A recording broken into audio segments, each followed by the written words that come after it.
अपने कॉन्शियसनेस को प्यूरिफाई करने के स्टेजेस की बात कर रहे थे। पूर्व में हमने 4 स्टेजेस को देखने का या फिर उसके स्वाध्याय करने का प्रयास किया था।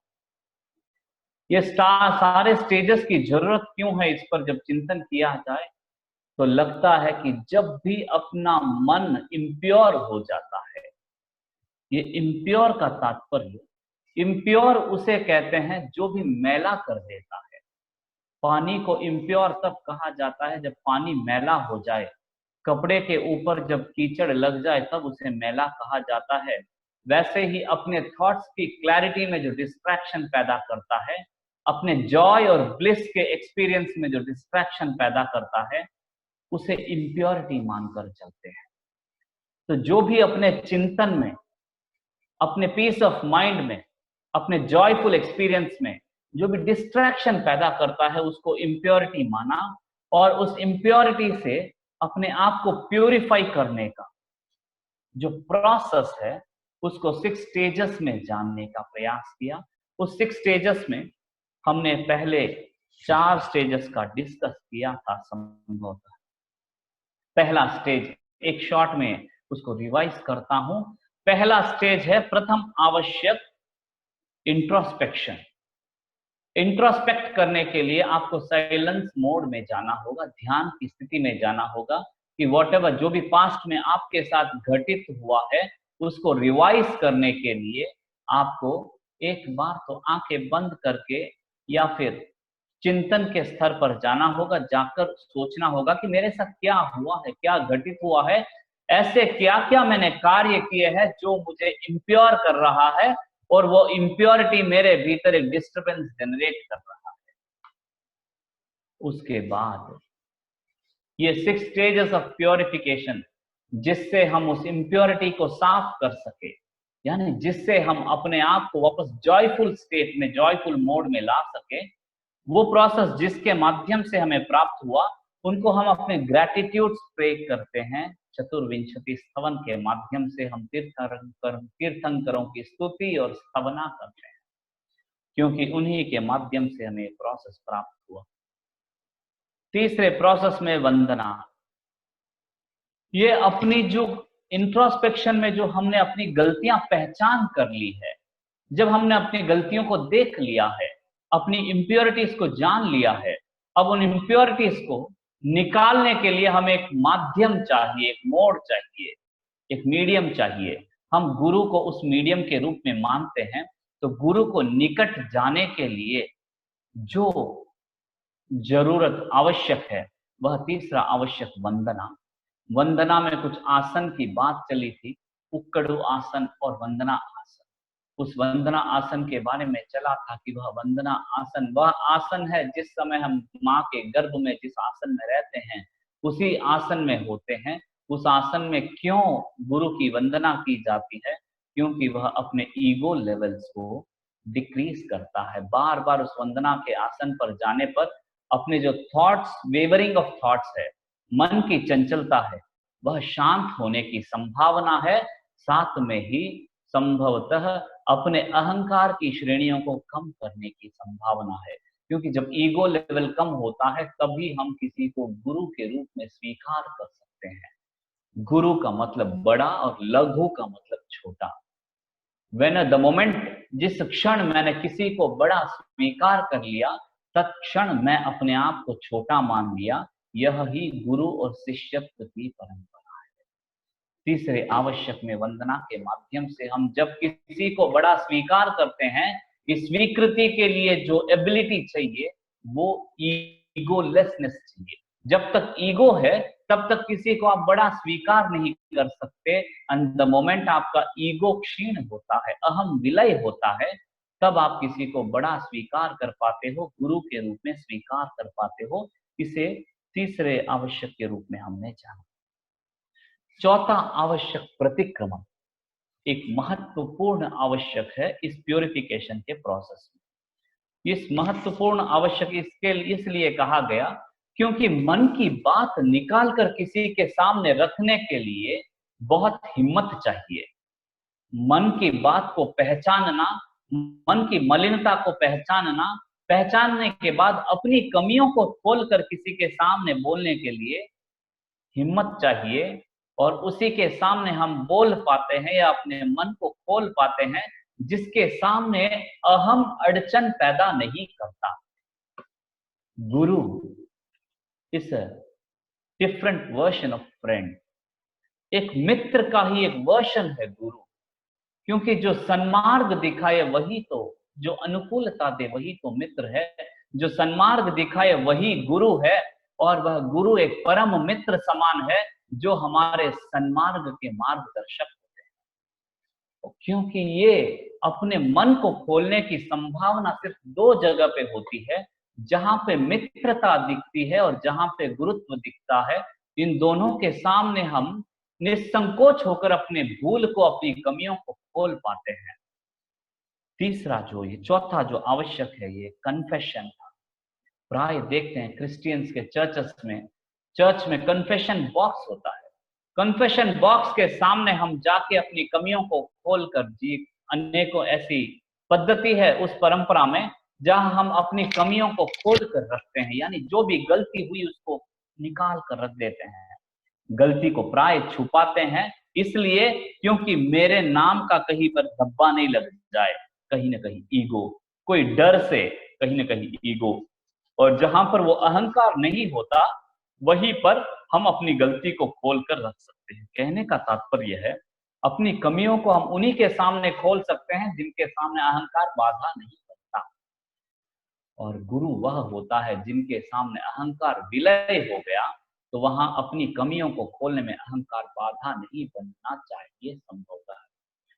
और ये क्यों चाहिए, कन्फेशन क्यों होना चाहिए, इसका एक हमने उदाहरण लिया था पिछली बार कि समझ लो अपने मन के भीतर कोई डिस्टरबेंस पैदा कर रहा है कोई विचार, तो उस डिस्टरबेंस के मूल रूट कॉज और उस डिस्टरबेंस के पोषण देने वाले तत्व को, यानी उसके रूट कॉज को भी जानना है और उसके ग्रोथ का जो रीजक है, जो भी सहयोगी है, इन दोनों को जानना है। आचारांत सूत्र में मिलता है कि हे वीर, अपने दुख के अग्र और मूल का विनय कर, यानी अपने भीतर जो डिस्टरबेंस जनरेट हो रहा है उस जनरेट होने वाले उस रूट कॉज को भी जानो, और उसको क्या क्या तत्व पोषण दे रहे हैं उसे भी जानो। एग्जाम्पल हमने लिया था कि समझ लो आपके घर के दरवाजे के सामने कोई कांटे का पेड़ उगा है, कांटे का पेड़ उग रहा है, तो अगर कांटे के पेड़ को ऊपर से काट दोगे तो वापस वापस वो पेड़ उगता जाएगा। यानी किसी मन में जो भी गलतियां कमियां हुई है, आपने मन किसी के सामने जाकर क्षमा याचना कर लिया, क्षमत कामना कर लिया, लेकिन ऊपर ऊपर से क्षमा याचना की और आपके मन के भीतर वो रूट कॉज अभी भी वैसा ही है, तो वह वापस वापस वह राग द्वेष के डिस्टर्बेंसेस जनरेट हो जाएंगे। बार बार उस रूट्स के माध्यम से आपके डिस्टर्बेंस जनरेट होने वाले थॉट्स उत्पन्न होते रहेंगे। इसके लिए क्या करना है कि उस पेड़ को अप्रूट कर देने पर वह पेड़ जैसे निर्जीव हो जाता है, वैसे ही अपने मन के भीतर जो सप्रेस्ड थॉट्स है, जो डीप रिग्रेशन का रीजन बनता है, उन सारे सप्रेस्ड थॉट्स को निकाल कर अप्रूट कर देना है। एक बार जब उसको निकाल कर रख दिया, उसके बाद आपको बाधा पैदा नहीं करेगा। इफ यू कैन रिवाइज, आप अपने कोई अनुभवों को अगर रिवाइज करते हो और उसको देखने का प्रयास करें, जब भी आपने कोई गलती कर दिया और काफी समय से उसको छुपा कर चल रहे हैं, अब वो गलती आपको ही घुटन महसूस हो रही है, उस गलती के वजह से आप ही दबते जा रहे हो। अब मन में लगा कि अब कितने दिन मैं इसको लेकर चलूंगा, बता ही दूं, और जब जाकर आपने अपने बड़ों को उस गलती के विषय में बता दिया, गलती के बारे में आपने बता दिया, हाउ डिड यू फेल्ट, आपका वो एक्सपीरियंस कैसा था, आपका वो फीलिंग कैसा था, आपने जो रिलीफ वहां महसूस हुआ होगा, आपने एक हल्कापन वहां जो महसूस हुआ होगा, उस एक्सपीरियंस का ही शब्द दिया गया है अप्पाणम गोसीरामी। मतलब उसको आप निकालने के पहले, यानी अप्रूट करने के पहले, उसके रूट्स जो मन में थे उसको निकाल कर बाहर रखने के पहले आपके भीतर जो डिस्टरबेंस था, और उसको बाहर निकालने के बाद आपके मन में जो डिस्टरबेंस से रिलीफ महसूस हुआ, हल्कापन महसूस हुआ, यानी उसको निकालकर बाहर रखते ही हल्कापन महसूस हुआ। आपसे कुछ निकल गया, आपसे कुछ हल्का हो गया, आपसे कुछ झड़ गया, आपसे कुछ अलग हो गया। वो क्या अलग हो गया, उसे देखा जाए तो वह कर्म अलग हुआ तत्व की भाषा में। ज्यादा लंबा इस विषय को नहीं लेते हुए, क्योंकि पिछली बार साउंड का थोड़ा डिस्टरबेंस था, इसके लिए मैं इसको वापस थोड़ा सा विस्तार में लेने का भाव रख रहा हूँ इस चौथे स्टेज को, कि जैसे उसको अप्रूट कर दिया, मन की बात को निकाल कर रख दिया, तो मन में जो हल्कापन, जो रिलीफ का अनुभव हो रहा है, उसे शब्द दिया गया अप्पाणम बोसिरामी। आत्मा से वह छूट गया, विसर्जित हो गया। अब वो विचार डिस्टर्ब नहीं करेगा। जब दोष की पहचान होती है, दोष को पहचानना निर्दोषता का प्रथम चरण है, ऐसा सुना गया महंतों से।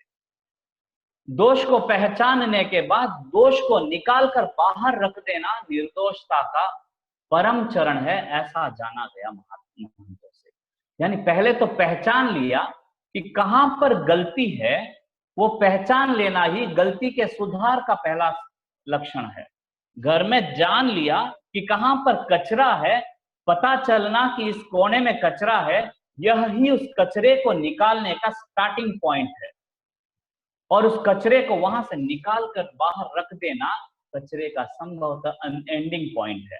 मन के दोषों को पहचान लेना निर्दोषता का प्रथम चरण है, और उन दोषों को निकाल कर बाहर रख देना निर्दोषता का परम चरण है, या अंतिम चरण है, शुद्धिकरण का मूल चरण है। ये रहा रीजन कि प्रतिक्रमण में हम क्यों प्रकट में बोलते हैं व्रतों को। एक तो पहले आवश्यक में व्रतों को मन में बोला, ध्यान में बोला, कायोत्सर्ग में बोला।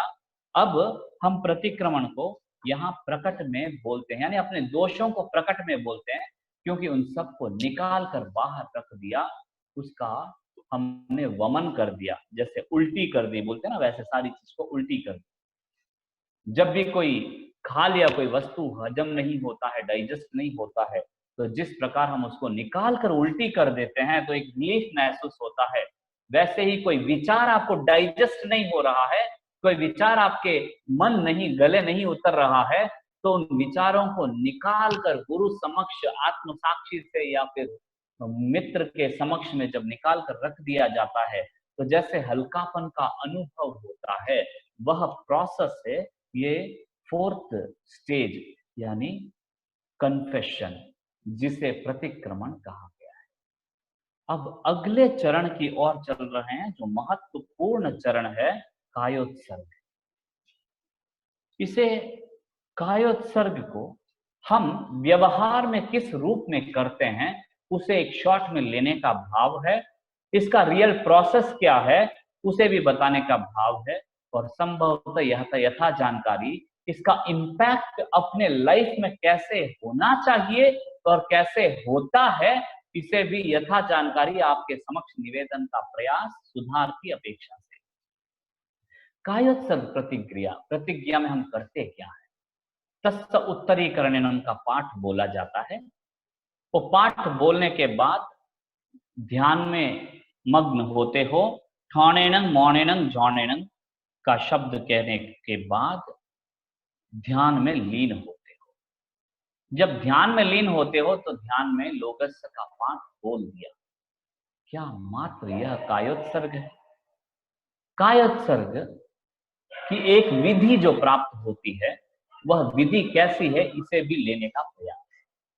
पहले ये जानते हैं कि कायोत्सर्ग की यहाँ जरूरत क्या है, प्यूरिफाई करने में यह कायोत्सर्ग क्या रोल प्ले करता है, कहाँ चाहिए कायोत्सर्ग।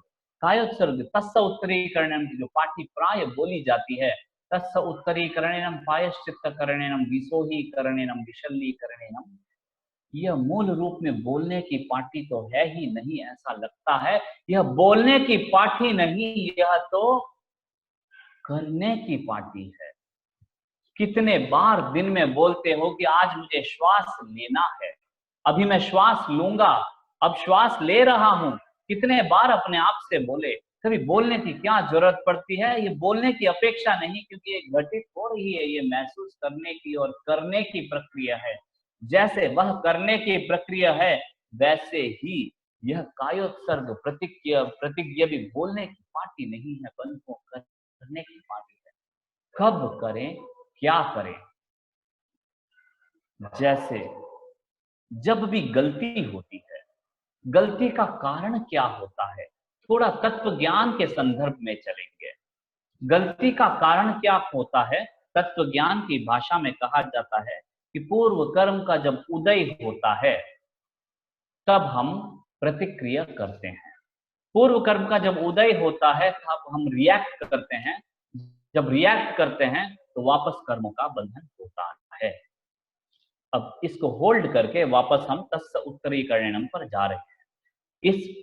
इस व्याख्या को 1 घंटे में व्यक्त करना भी बहुत मुश्किल लगता है, क्योंकि इतना रहस्यपूर्ण विषय है यह।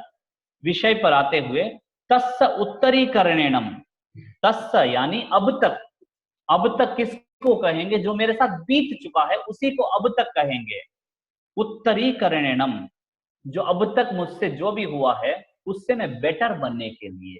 उत्तरीकरणम, उत्तर यानी ब्रांचेस, सब ब्रांचेस। जैसे मूल होता है ना, आपने रूट सिस्टम देखा हो तो मदर रूट होता है, उसके बाद उसके ब्रांचेस होते हैं, स्मॉल रूट्स होते हैं। जैसे टैप रूट सिस्टम देखा, रूट सिस्टम में 2 रूट सिस्टम होते हैं, टैप रूट सिस्टम और fibrous root system. Root system यानी जिसका मेन रूट है उसको मदर रूट कहा, उससे से छोटे छोटे ब्रांचेस निकलते हैं और सब रूट्स कहा गया। जैसे 8 कर्म की बात चलती है तो मूल कर्म और उत्तर कर्म की बात चलती है। जैसे मेन ब्रांच और सब ब्रांचेस हो गए, जैसे बैंक का मेन ब्रांच है और उसके सब ब्रांचेस है, वैसे सब ब्रांचेस को उत्तर शाखा कहा गया, मेन ब्रांच को मुख्य शाखा कहा गया। तो यहाँ उत्तरीकरणम, उत्तर कर्म जो मेरे वापस बंध रहे हैं, ये उत्तर क्यों कहा गया, इसको लेने का प्रयास। उत्तर कर्म जो मेरे वापस बंध रहे हैं उसके लिए मैं प्रायश्चित करता हूं। प्रायश्चित करता हूं, मैं प्रायश्चित यानी पश्चाताप की भावना के साथ आलोचना करता हूं। किसकी आलोचना करता हूं, किस लिए आलोचना करता हूं, प्रायश्चित क्यों करूं? विशोहीकरणम यानी विशोधन करने के लिए, रिसर्च। शोधन यानी रिसर्च, विशोधन करने के लिए मैं प्रायश्चित करता हूं, विशोधन कर रहा हूं। क्योंकि जब आप देखोगे आपकी गलतियों को, तभी उस गलतियों को निकाल पाओगे। तो विशोधन में रिसर्च करता हूं कि मेरे भीतर वो क्या गलतियां हुई है जो मुझे डिस्टर्ब कर रही है, उसको रिसर्च करके विशल्यीकरणम, उसको मैं उन शल्यों को निकालता हूं। क्योंकि जब तक दिखे नहीं कि कांटा कहां छुपा है, उस कांटे को जैसे निकालना संभव नहीं, वैसे ही जब तक रिसर्च नहीं करूं कि मेरे भीतर क्या डिस्टरबेंस हुआ है, कब डिस्टरबेंस हुआ है, या फिर मेरे भीतर वो क्या विचार है जो मुझे डिस्टर्ब कर रहे हैं, मुझे डिप्रेशन तक ले जा रहे हैं, मेरे भीतर सप्रेस्ड है, until and then I don't go through it, जब तक मैं उसका रिसर्च नहीं करूं, वापस सर्च नहीं करूं, विशोधन नहीं करूं, तब तक विशल्यीकरण संभव नहीं है। मैं उसको निकालता हूं, विशल्यीकरण, शल्य को निकालता हूं, गंदगी को निकालता हूं। कैसी गंदगी? पावाणम कम्माणम, पाप कर्मों को निकालता हूं। कैसे? निगाय नठाय ठामी कौसगम, अपने आप को अनचेंजेबल स्टेट में ले जाकर, अपने आप को अनचेंजेबल स्टेट में ले जाकर, कायोत्सर्ग में ले जाकर, यानी शरीर को स्थिर करके, मन को स्थिर करके, वचन को स्थिर करके ले जाना पड़ता। क्यों स्थिर करने की जरूरत क्या है? पहले मैंने रिसर्च किया कि व्हाट इज डिस्टर्बिंग मी, उसके बाद मैंने रियलाइज किया कि व्हाट इज डिस्टर्बिंग मी, और उसको निकालने के लिए मैं कोई प्रोसेस में जा रहा हूं। उस प्रोसेस को कायोत्सर्ग कहा गया।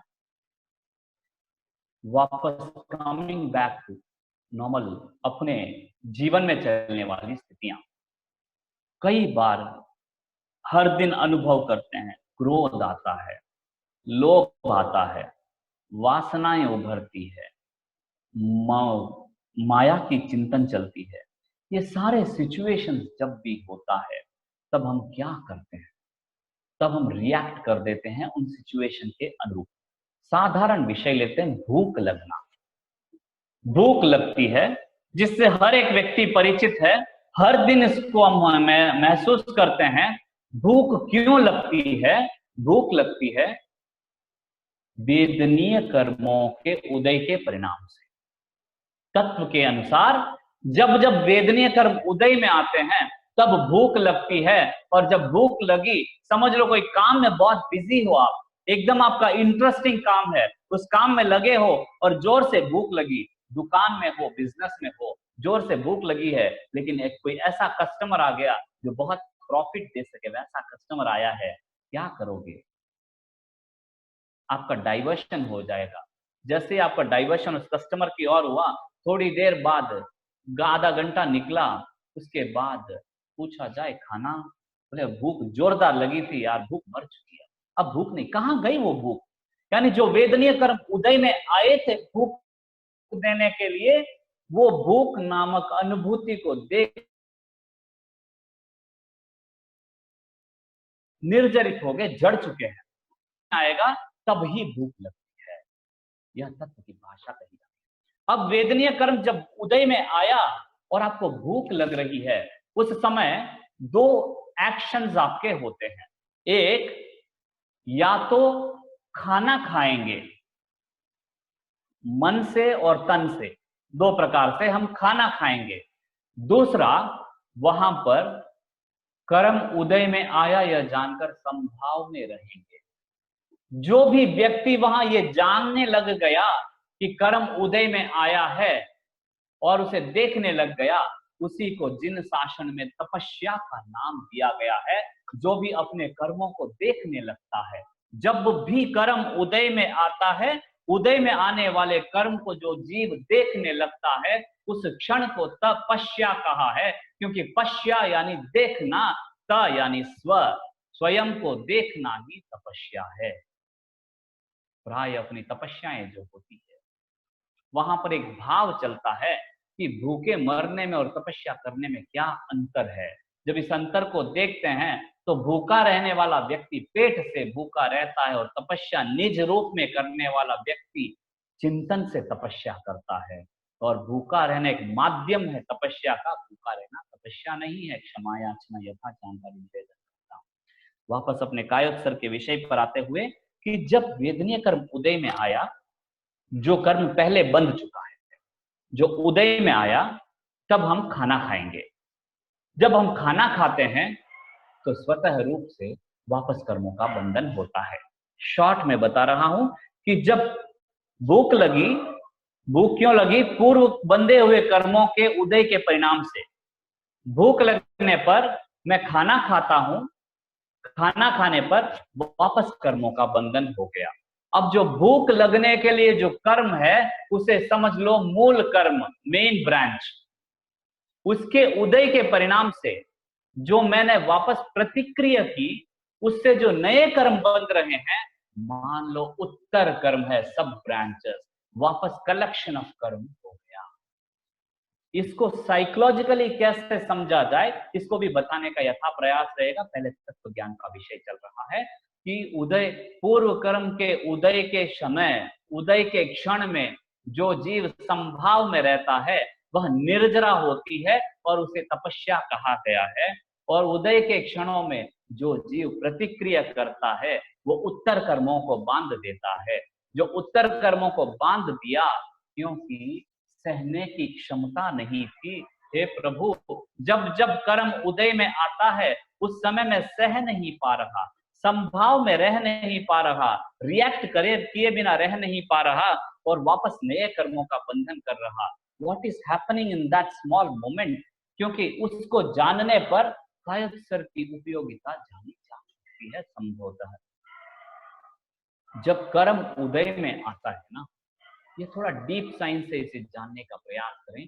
जब भी कर्म उदय में आता है, वो प्रकंपन के रूप में आता है, स्पंदन के रूप में आता है, प्रकंपित करता है। भूख लगती है तो क्या होता है? पेट में प्रकंपन होता है ना। गुस्सा आता है तो क्या होता है? मस्तिष्क में प्रकंपन होता है ना। हर एक संवेदना में काम वासनाएं होती है तो भी प्रकंपन पैदा होता है। हर स्थिति में प्रकंपन पैदा होता है। ये जब प्रकंपन पैदा होकर मन को स्पर्श करता है, तो फर्स्ट इंपैक्ट कहां होता है? Change in your breath. आपकी जो श्वास है वो बदलने लगती है। जस्ट फॉर एन एग्जाम्पल, भूख लगी, भूख लगते ही संवत्सरी का दिन था, उपवास है, प्राय उपवास के दिन, संवत्सरी के दिन हमें वो सारी चीजें याद आ जाती है जो हमारी फेवरेट्स होती है। तो संवत्सरी का उपवास था, जैसे ही उपवास है तो पेट में बहुत सारे चूहे दौड़ रहे थे, यानी बहुत सारे वेदनीय कर्म उचक उचक के बाहर आ रहे थे, उछल उछल के बाहर आ रहे थे। अब वो प्रकंपन पैदा कर रहे हैं। वो प्रकंपन जब अंदर प्रकंपन हो रहे, तो जब वो सहन नहीं होता है तो मन उस मेमोरी को रिवाइज करता है जिससे उस प्रकंपन को पहले शांत किया था। यानी पहले जिस चीज के साथ सेटिस्फाई किया था उस वेदना को, उन सारी चीजों को सामने लेकर आता है मन। इसीलिए सारी फेवरेट चीजें सामने चित्रवत दिखने लगती है। और जैसे ही अपने सामने वो विषय चित्र दिखते हैं, अगला परिणाम क्या होता है? किसी के मुंह में लाले पड़ने लगते हैं, मुंह में पानी आने लगता है ना। ये मुंह में पानी आने के पहले एक चेंज होता है। वह चेंज होता है आपके श्वास में परिवर्तन होता है। जब भी क्रोध हुआ, जब भी लोभ हुआ, जब भी मोह हुआ, और जब भी किसी भी प्रकार का कषाय हुआ और किसी भी प्रकार का आप रिएक्शन करते हो, उस रिएक्शन के पहले कुछ चेंज होता है तो आपकी ब्रीथिंग चेंज होती है, आंखों की पलक झपकती है ना। उस पलक झपकने के लिए भी वहां पर थोड़ा सा ब्लड का फ्लो ज्यादा चाहिए, ताकि उस ब्लड के फ्लो से आपके वहां के मसल पर थोड़ा सा स्ट्रेस पड़े, तनाव पड़ के फिर पलक झपकती है। बिना तनाव के पलक भी नहीं झपकती। यानी जब भी कोई भी रिएक्शन होता है, उस रिएक्शन के पहले आपकी बॉडी का जो ब्लड फ्लो है, ब्लड फ्लो चेंज होता है। जैसे ही ब्लड फ्लो चेंज हुआ, उसके बाद आपका शरीर तनाव में आता है, स्ट्रेस में आता है। थोड़ा स्ट्रेस में आकर फिर रिएक्ट करता है। जस्ट जहां पर भी बैठे हो, अभी आपको एक हाथ अगर ऊपर उठाना है ना, उस हाथ को ऊपर उठाने के लिए भी उस मसल्स के ऊपर स्ट्रेस देना पड़ेगा, एक तनाव पैदा करना पड़ेगा। बिना तनाव के हाथ भी ऊपर उठ नहीं सकता। आपको सिर्फ एक आईब्रो भी ऊपर करनी है तो वहां पे स्ट्रेस देना पड़ेगा। एवरी एक्शन और reaction, every moment of your physique, आपकी बॉडी के हर मोमेंट में तनाव होने पर ही मोमेंट होने की संभावना है, ऐसा देखा गया है। अब इस तनाव का, इस रिएक्शन का क्या संबंध है कायोत्सर्ग से? क्या संबंध है प्यूरिफिकेशन से? तो अपना जो हर एक्शन और रिएक्शन होता है, उसमें दो चेंजेस होते हैं, मोटा मोटी रूप से कह रहा हूं। एक चेंज है श्वास में, दूसरा चेंज है स्ट्रेस ऑन द फिजिक, अपने बॉडी में। जो भी आपने एक्शन किया है, जिस पोजीशन में बैठे हो, उस पोजीशन से पोजीशन चेंज करने पर, आप जहां पर चिंतन है वहां पर थोड़ा सा अपने एक्सप्रेशंस को चेंज करने से लेके हर एक चेंज में श्वास और शरीर दोनों में बदलाव आता है। नाउ जस्ट रिवाइज, कभी आपने गुस्सा किया हो ना, गुस्सा करने के पहले क्या आपके श्वास में बदलाव आया है? कमरे के भीतर बैठे हो, कमरे के बाहर आपकी कोई चुगली चल रही है, जैसे जैसे कानों में शब्द जा रहे हैं वैसे वैसे श्वास की गति तेज होती जाती है। अब जैसे जैसे श्वास तेज होता जा रहा है, वैसे थोड़े समय में प्रतिक्रिया शरीर से भी होने लगती है, वचन से और काया से, तीनों से होने की संभावना। यानी पहले जैसे जैसे बाहर साउंड चल रहा, उस साउंड के निमित्त से मेरे भीतर श्वास बदला, श्वास बदलकर मैं रिएक्ट किया। अब जब मैं रिएक्ट किया, उस समय मेरे ज्ञात नहीं था, मेरी समझ नहीं थी और मैं रिएक्ट कर दिया। प्रभु जब भी पूर्व कर्म उदय में आता है, उसके परिणाम से मैं जब रिएक्ट करता हूं, उस समय मुझे समभाव में होना चाहिए था, स्ट्रेसलेस पीसफुल स्टेट में होना चाहिए था, प्रतिक्रिया नहीं करना चाहिए था, बट स्टिल मैं प्रतिक्रिया कर लेता हूं, कर रहा हूं। इसी वजह से मुझसे गलतियां हुई थी। यानी जो इम्प्योर की बात चली है, अपने मन में जो कषाय कलुषता की बात चली है, वे सारे कषाय कब हुए? पूर्व कर्म जब उदय में आया, पूर्व कर्म उदय में आने के बाद मैं संभाव में हुआ तो वह कर्म की निर्जरा हो जाती। मैं संभाव में नहीं रह सका, वह कर्म प्रतिक्रिया कर दिया तो वह कर्मों का बंधन वापस हो गया। अब जो कर्म पूर्व कर्म उदय में आया वो मूल कर्म मान लो, और जो वापस प्रतिक्रिया करने पर कर्म बंध रहा है वो उत्तर कर्म मान लो। तब तो ये साइकिल चलता ही रहेगा। गुस्सा आया, प्रतिक्रिया किया, वापस कर्मों का बंधन हुआ। यानी पुराना कर्म गया और नए कर्मों का कलेक्शन हुआ, पुराने कर्म निकले और नए कर्मों का कलेक्शन हुआ। अब जब ये चक्र चलता ही रहेगा, संसार का चक्र, भ्रमण का चक्र चलता ही रहेगा, डिस्टर्बेंस का चक्र चलता ही रहेगा। How to stop this disturbance? अब ये तत्व की बात चली, वापस थोड़ी सी प्रैक्टिकल विचार पर आते हुए, ये पुराना कर्म क्या है, ये मूल कर्म क्या है, मूल कर्म कैसे कलेक्ट होता है? अट साइकोलॉजिकल स्टेट। समझ लो गुलाब जामुन बहुत पसंद था, एक बार खाया, अच्छा लगा। अब जैसे ही अच्छा लगा, मैं गुलाब जामुन के बारे में और चिंतन करने लगा। जैसे जैसे चिंतन करने लगा, वैसे वैसे मन में वो विचार जुड़ते गए, बढ़ते गए, और जैसे मन में इच्छा होने लगी, मैं उस इच्छाओं को सप्रेस करता गया मन के भीतर। अब मेरे मन में गुलाब जामुन के प्रति जो इच्छा है ना, वो बढ़ रही है। सोचा आज जाके खाता हूँ। खाने की स्थिति आई, खाने के लिए गया, लेकिन आज खत्म हो गया। यार बहुत खाने की इच्छा थी लेकिन खत्म हो गया, यानी इच्छा को वापस दबा दिया। और एक दो दिन के बाद वापस मौका पड़ा, वापस खाने के लिए गया, आज भी स्थिति बनी, लेकिन वापस खत्म हो गया। अब इच्छा जो है और स्ट्रॉन्गर होता चला गया मन में। अब एक बार कभी जब गुलाब जामुन की बात चली, गुलाब जामुन की बात चलते ही मन में वो इच्छा आई और मैं प्रतिक्रिया कर लिया, मैं रिएक्ट कर दिया। यानी collection of thoughts, collection of suppressed thoughts. जो भी इच्छा आपके भीतर दब चुकी है, इच्छा आपके भीतर सप्रेस हो चुकी है, जो भी सप्रेस्ड इच्छा है वो कभी न कभी पूरी एक्सप्रेस होती है, और जब एक्सप्रेस होती है तब आप कंट्रोल नहीं कर पाओगे। बहुत जोरों से भूख लगी है और सामने रोटी पड़ी है, बोले रोटी गरम उतारता हूं, ठंडी रोटी है, बोले ठंडी हो या गरम हो, भूख जोरों से लगी, अब सहन नहीं हो पा रहा।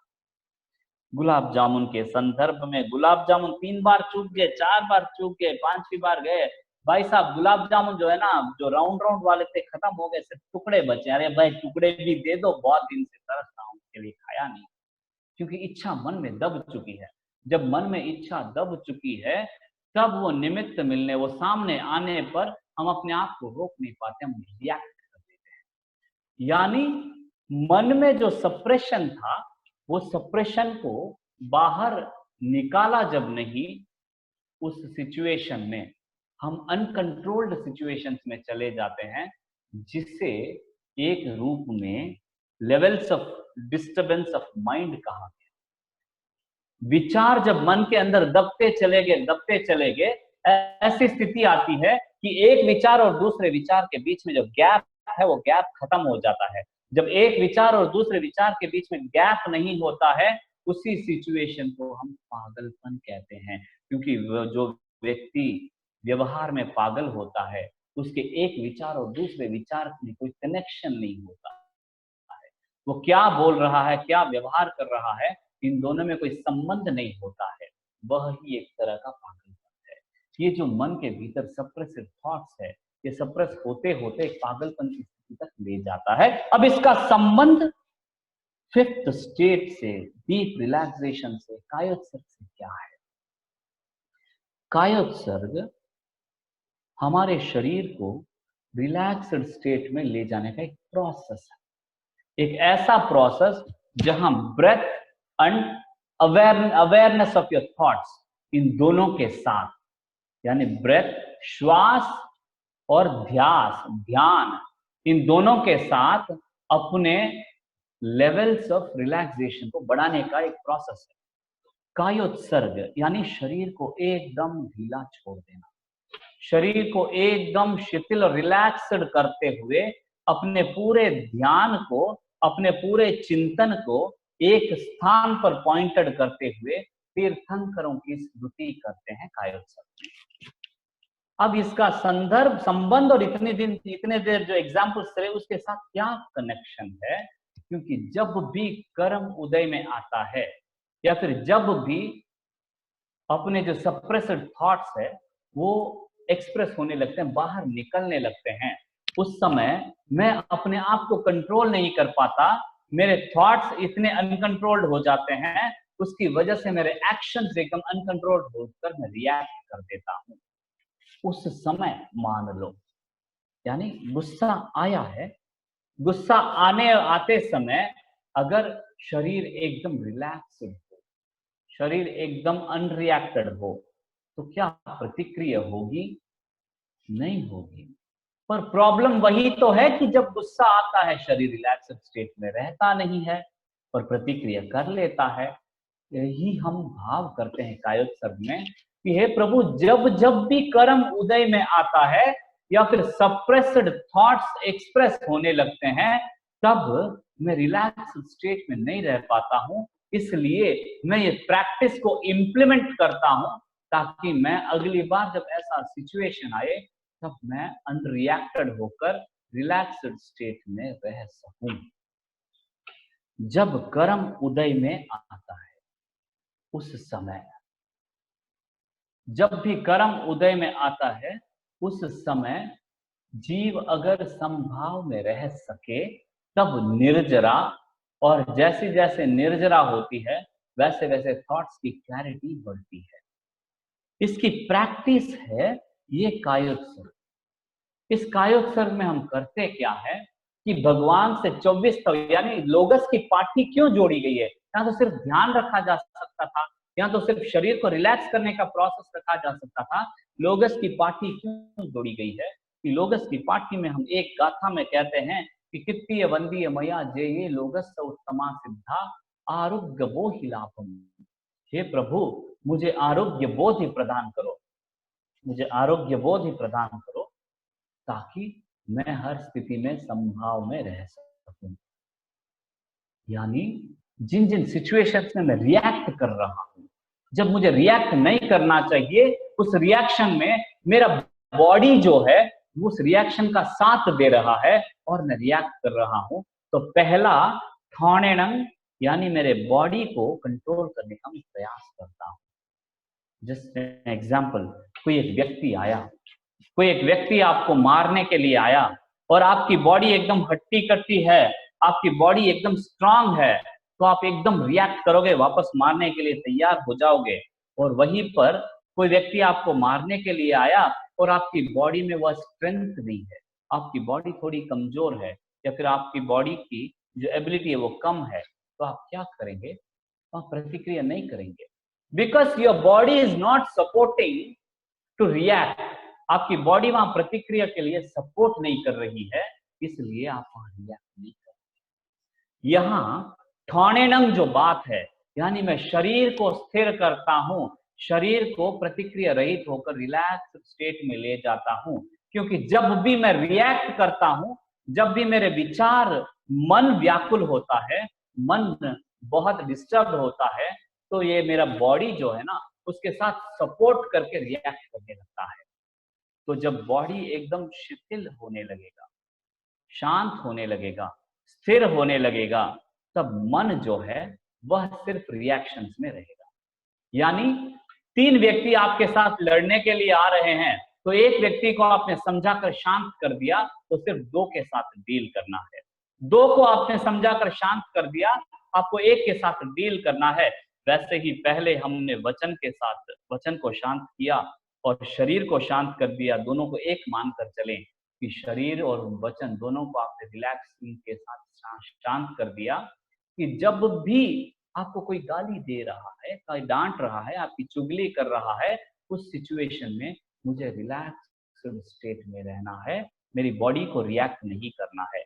यानी आपका वचन और आपकी काया एक रिलैक्स्ड स्टेट में रहने की कोशिश चल रही है, पर मन का उथल पुथल चलता है ना, मन के भीतर बहुत सारे विचारों का उथल पुथल चलता है ना, उस स्टेट में क्या करूं? मन को किसी एक विषय पर एकाग्र चित्त कर दूं जैसे कायोलोगस के पाठ में तीर्थंकरों के चिंतन में अपने मन को स्थिर करने पर मन भी कंट्रोल होने की संभावना एक प्रोसेस है। वापस विषय को थोड़ा संक्षिप्त कर कर बताने का प्रयास करता हूं, क्योंकि इस विषय की व्याप्ति इतनी है, जब तक मन को न समझा जाए इस विषय को गहराई से समझना थोड़ा सा मुश्किल लगता है। इन शॉर्ट, जब जब भी रिएक्ट करने के सिचुएशन जनरेट होते हैं, उस समय में मेरा बॉडी माइंड दोनों साथ मिलके प्रतिक्रिया करते हैं। उस सिचुएशन से अपने आप को बचाने के लिए मैं पहले अपने शरीर को स्थिर करता हूं, यानी बॉडी को कंट्रोल में लाने का प्रोसेस करता हूं ब्रेथ के माध्यम से, श्वास के माध्यम से। उसके बाद मन को स्थिर करने का प्रयास करता हूं एकाग्रता के माध्यम से। अब इन दोनों को स्थिर करने के प्रयास में, इन दोनों को स्थिर करने के प्रयास में जब धीरे धीरे चलते हैं तो शरीर रिलैक्स होने की प्रोसेस में थोड़ा सा प्रिपेयर्ड होने लगता है। जैसे एक व्यक्ति को पूछा गया कि आप इतना वजन कैसे उठा लेते हो, जैसे कोई व्यक्ति था और 200 किलो एक साथ उठा लेता था, इतना वजन कैसे उठा लेते हो। कोई जिम में हम देखते हैं बहुत सारा वजन एक साथ में एक व्यक्ति उठा लेता है, तो एक दिन में नहीं हुआ है, वो धीरे धीरे थोड़े थोड़े थोड़े वजन को उठाते उठाते इतना सक्षम बन गया कि बड़े वजन को भी उठा लेता है। वैसे ही कायोत्सर्ग करते करते करते हम अपने आप को रिलैक्सेशन के प्रोसेस को धीरे धीरे धीरे बढ़ाते हैं, ताकि रिएक्ट करने के जब भी सिचुएशन आते हैं तब हम रिएक्ट किए बिना, प्रतिक्रिया किए बिना हम रह सके, वैसी कैपेसिटी अपनी बढ़ सके। मूल रूप से कायोत्सर्ग के सिचुएशन में जब भी कर्म उदय में आता है, उस समय प्रतिक्रिया करने के लिए मन, वचन, काया तीनों का योग होता है। यहाँ मन, वचन, काया तीनों को स्थिर करने का प्रयास कायोत्सर्ग। इसीलिए ठौणेनंग, मौणेनंग, झौणेनंग तीन बात कही। ठौणेनंग यानी मैं अपने शरीर को स्थिर करता हूं, पहले शरीर को स्थिर करने की बात आई। मौणेनंग यानी मैं अपने वचन को स्थिर करता हूं, मौन करता हूं। झौणेनंग यानी उसके बाद मैं अपने मन का ट्रीटमेंट करता हूं। कई बार बात आती है कि ध्यान में मेरा मन नहीं लगता, ध्यान में मैं बैठता हूं लेकिन मन बहुत विचलित हो जाता है, ऐसे बहुत सारे विषय सुनने में आते हैं। ध्यान में डिस्टरबेंस जनरेट करने वाला पहले तन होता है, क्योंकि ध्यान के लिए बैठे, थोड़ी देर में कमर दर्द हुआ, ध्यान पूरा कमर के पास गया।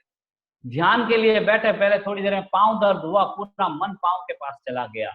ध्यान के लिए बैठे, थोड़ा सा भी शरीर में अस्थिरता हुई, मन वहां पहुंच गया। इसके लिए पहली बात ठौणेनंग कही गई, क्योंकि first train your body because it is easier to train your body.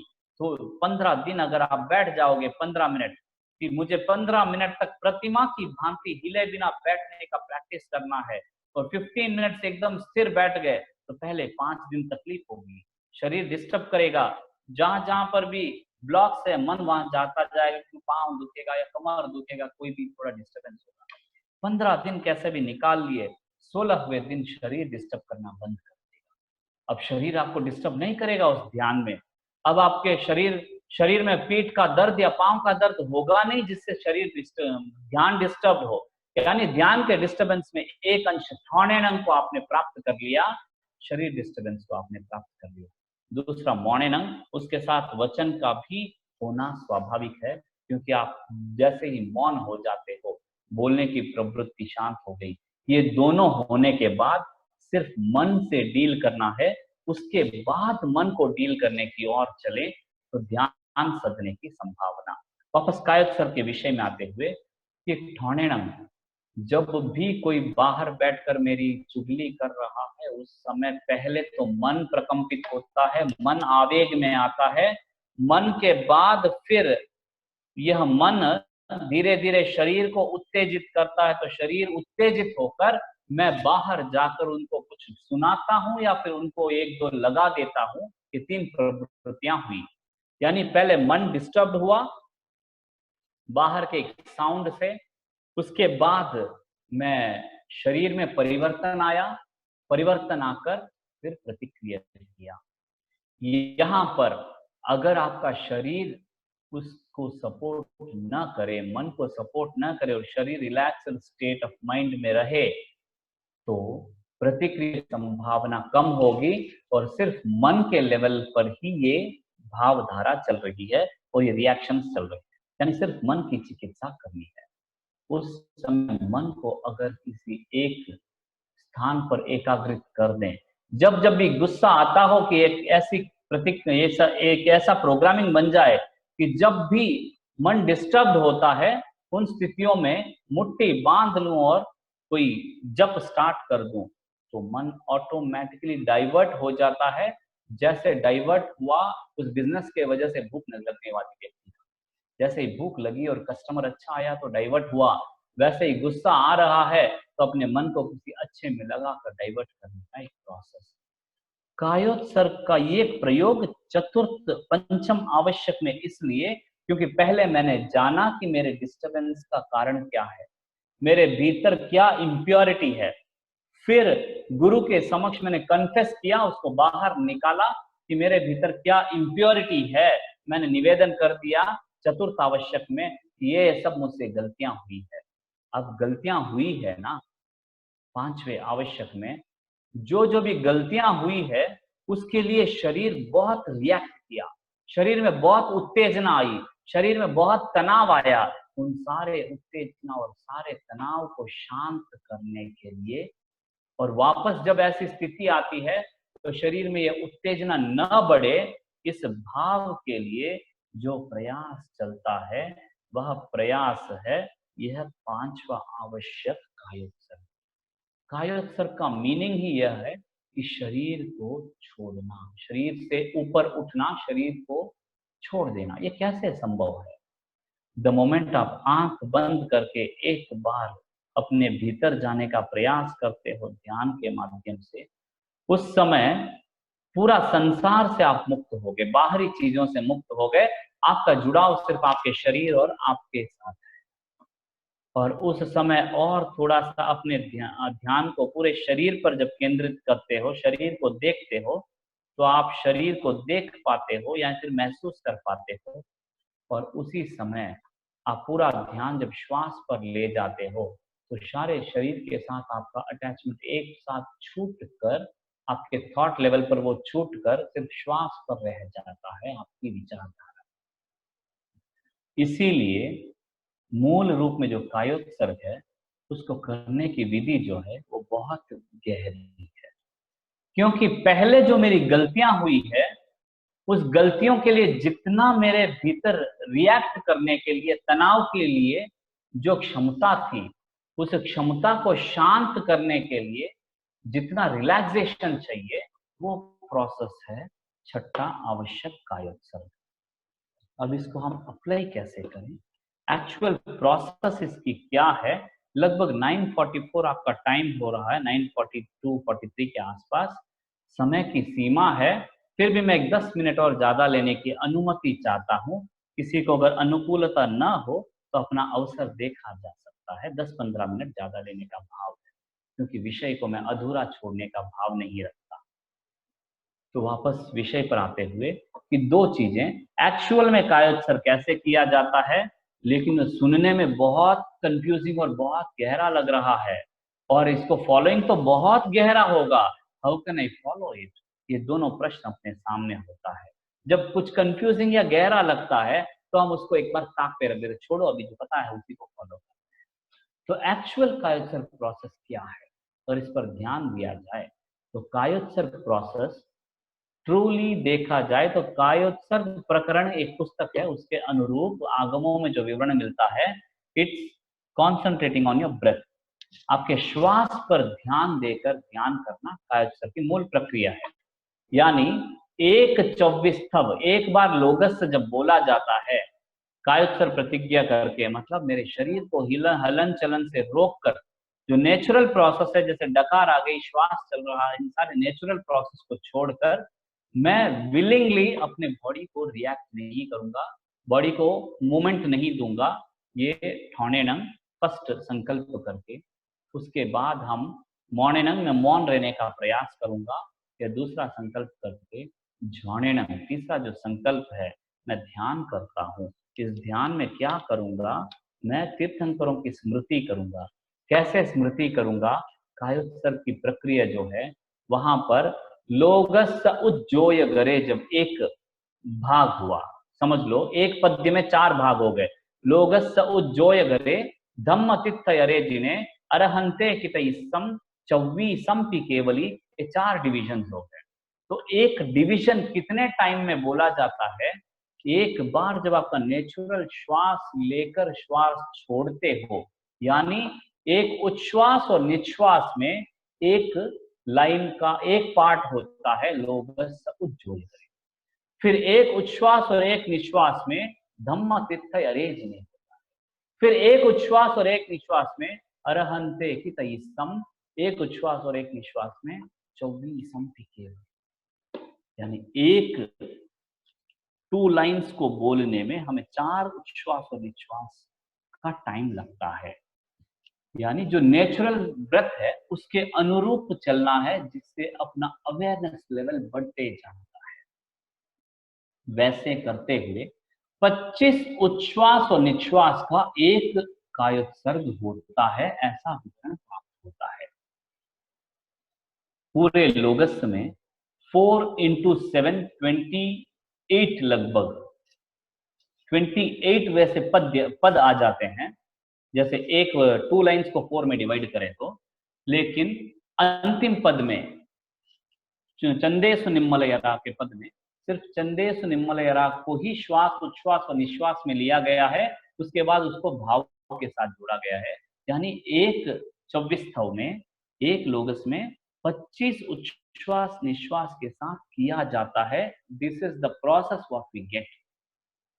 क्या हमारा कायोत्सर्ग सही रूप में चल रहा है?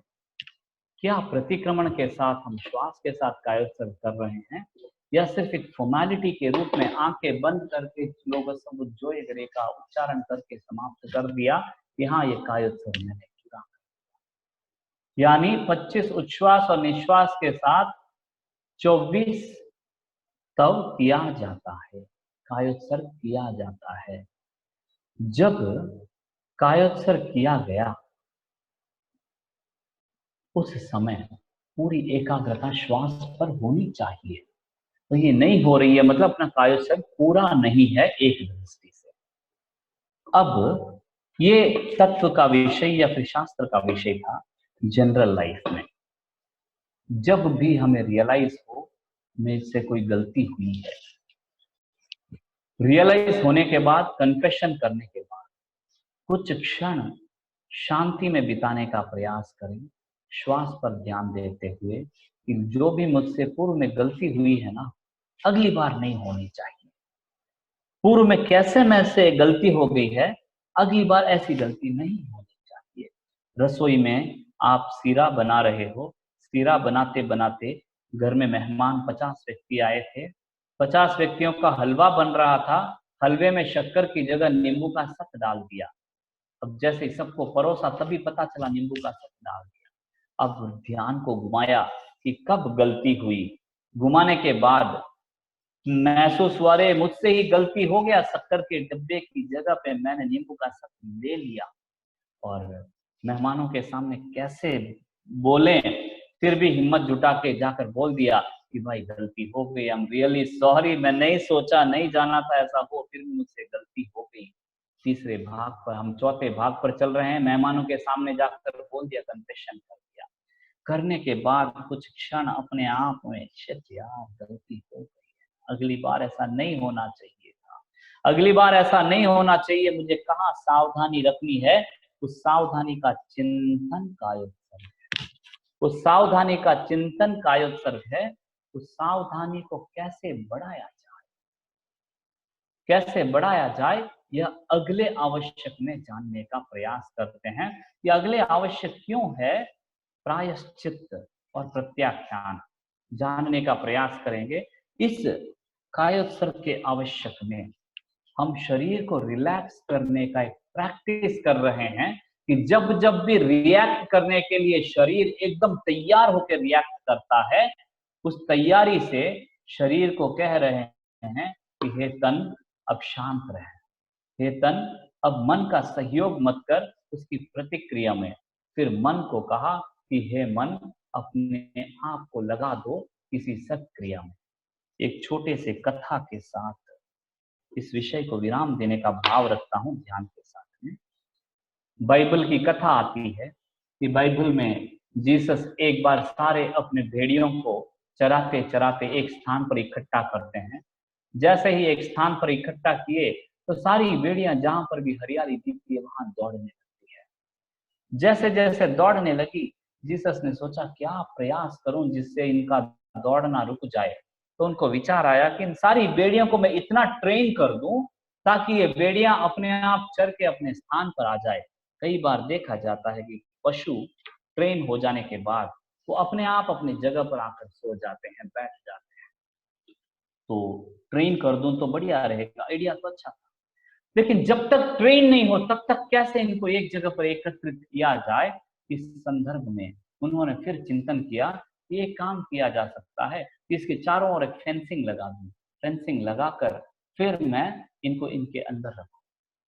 जब फेंसिंग लगा दिया तो फेंसिंग के अंदर सारी भेड़ियां आ गई। लेकिन फेंसिंग के अंदर जब बहुत सारी भेड़ियां थी, वे एक भेड़ी दूसरी भेड़ी के ऊपर उथल पुथल हो रही थी। भीतर ही भीतर बहुत सारा कंफ्यूजन चल रहा था। जो एक भेड़ी इस कोने में थी, उसको उस कोने में हरियाली दिखती, यहाँ से वहां जाने का, वहां से यहाँ आने का, ये दौड़ बहुत भीतर ही उथल पुथल चलने लगा। फिर जीसस ने चिंतन किया क्या किया जाए। उन्होंने कहा कि एक एक भेड़ी को एक खूंटी लगाकर एक एक खूंटी पर बांध दूं तो ये भेड़ी उथल पुथल नहीं करेगी, वो अपने अपने स्थान पर रहने लग जाएगी। And it will become a practice for them. धीरे धीरे थोड़े समय के बाद वो अपने आप अपने स्थान पर आकर खड़ी हो जाएगी। हरियाली को देखकर उथल पुथल उनमें नहीं होगा। यह कथा क्या बोध देती है, क्या मैंने इसमें समझा है, वह आपको निवेदन करता हूं समझाने का। उपरांत अपनी अपनी अनुकूलता लगा कि जब भी यह मन तन अब प्रतिक्रिया में दौड़ता है, रिएक्ट करने लगता है, इस तन को संयमित करने से, यह ध्यान एक संयम है। अपने शरीर के हिलने डुलने की जो प्रवृत्ति है, रिएक्ट करने की जो प्रवृत्ति है, उस प्रवृत्ति से पहले तन को हमने रोक दिया, तन के रिएक्शंस को रोक दिया, तन को संयम से बांध दिया, तन को संकल्प से बांध दिया, तन के लिए एक फेंसिंग डाल दिया। जो फेंसिंग अपने लिए वो एक संकल्प सा हो गया। जो फेंसिंग अपने लिए थानेनंग एक संकल्प है, यानी मैं शरीर को स्थिर रखता हूं, यह एक संयम का फेंसिंग हो गया। अब शरीर को स्थिर कर दिया, मन के भीतर विचार नामक भेड़ियों का उथल पुथल चल रहा है। उन विचार नामक भेड़ियों को एक खूंटी से जैसे बांध दिया, वैसे ही अपने मन को 24 थव के खूंटी पर बांध देना चाहिए। तीर्थंकरों की स्मृति के साथ बांध देना चाहिए। उस स्मृति से बांधने पर धीरे धीरे मन बंधना चालू हो जाता है, यानी एक अग्र पर रहना का प्रैक्टिस चालू हो जाता है। जैसे वह भेड़ी अपने आप थोड़े समय पर यथा स्थान पर आकर रुक जाती है, वैसे ही यह बार बार कायोत्सर्ग के प्रयोग के बाद जब भी अवसर आता है प्रतिक्रिया करने का, उस अवसर में मन स्थिर होने की संभावना ज्यादा रहती है। संभवतः बताने का प्रयास रहा कि कायोत्सर्ग एक ऐसा प्रोसेस है जिससे हम रिलैक्सेशन में जाकर, अवेयरनेस के साथ, जागृति के साथ रिलैक्सेशन में जाकर, कायोत्सर्ग में जाकर प्रयोग करने पर अगली बार जब ऐसी स्थिति आती है, उन स्थितियों में हम प्रतिक्रिया रहित होने की संभावना। मूल कर्म के उदय में जब संभाव में जीव होता है तो उत्तर कर्मों का बंधन नहीं होता है। उन उत्तर कर्मों के बंधन को रोकने की प्रक्रिया उत्तरीकरण प्रक्रिया, तस्य उत्तरीकरण प्रक्रिया, यानी पूर्व कर्म जब उदय में आए उसके परिणाम से मैं जब प्रतिक्रिया करता हूं, उस प्रतिक्रिया से अपने आप को बचाने का प्रयास, बचाने के लिए जो कोशिश चाहिए वह है कायोत्सर्ग। जब पूर्व कर्म उदय में आता है तब मैं प्रतिक्रिया करने के समय तनाव में जाता हूं। उस तनाव को तोड़ने के लिए रिलैक्सेशन चाहिए और मन बह जाता है। उस बहाव को रोकने के लिए अवेयरनेस चाहिए। ये दोनों का प्रैक्टिस कायोत्सर्ग है, ताकि तनाव, तन का तनाव और मन का बहाव दोनों रुकने पर मेरी प्रतिक्रियाएं शांत हो सकती है। संभवतः बताने का प्रयास किया कायोत्सर्ग की प्रक्रिया को। कायोत्सर्ग की प्रक्रिया के माध्यम से हम अपने आप को शिथिल कर, शांत कर, तनाव मुक्त होने के और प्रस्थान करें। यह मंगल भावना लगभग